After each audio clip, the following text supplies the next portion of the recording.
Bonjour, aujourd'hui c'est le 11 septembre, bienvenue à notre méditation. Je veux toujours lire avec vous dans 2 Corinthiens chapitre 3 verset 18. Nous tous qui, sans voile sur le visage, contemplons comme dans un miroir la gloire du Seigneur, nous sommes transformés à son image de gloire en gloire par l'Esprit du Seigneur. Regardez ici, nous sommes transformés par l'Esprit du Seigneur et c'est de gloire en gloire. Donc ça va grandir, ça va s'accroître. Hein, c'est pas quelque chose qui reste statique.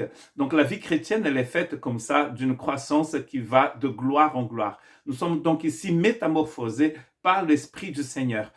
Pourquoi? Parce que nous contemplons comme dans un miroir la gloire du Seigneur. En contemplant la gloire du Seigneur, nous sommes métamorphosés. C'est un travail magnifique qui commence avec la nouvelle naissance et que ça continue jusque dans l'éternité. Dans Romains chapitre 5, verset 6, en effet, alors que nous étions encore sans force, Christ est mort pour des pécheurs au moment fixé. C'est très important de comprendre que nous n'avions pas de force, nous ne pouvions rien faire. Tout ce que nous avons fait ici, c'était de croire à ce que Dieu nous propose. Nous ne nous sauvons pas nous-mêmes, de la même manière que nous ne nous transformons pas nous-mêmes. C'est par l'Esprit du Seigneur. C'est écrit dans le texte que nous venons de lire dans 2 Corinthiens, chapitre 3, verset 18.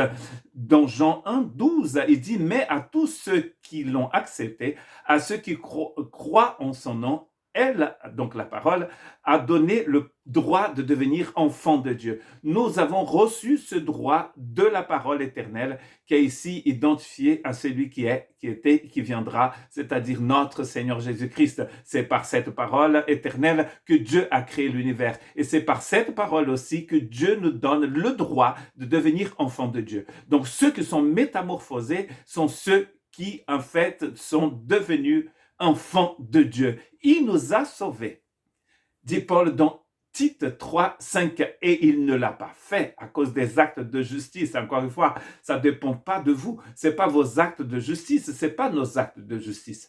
Des actes de justice que nous aurions pu accomplir, mais conformément à sa compassion, à travers le bain de la nouvelle naissance et le renouvellement du Saint-Esprit. Donc, vous voyez, c'est le point de départ. Le point de départ, c'est cette nouvelle naissance. Le point de départ, c'est ce renouvellement du Saint-Esprit. C'est comme ça que Dieu nous sauve. C'est du surnaturel du début à la fin.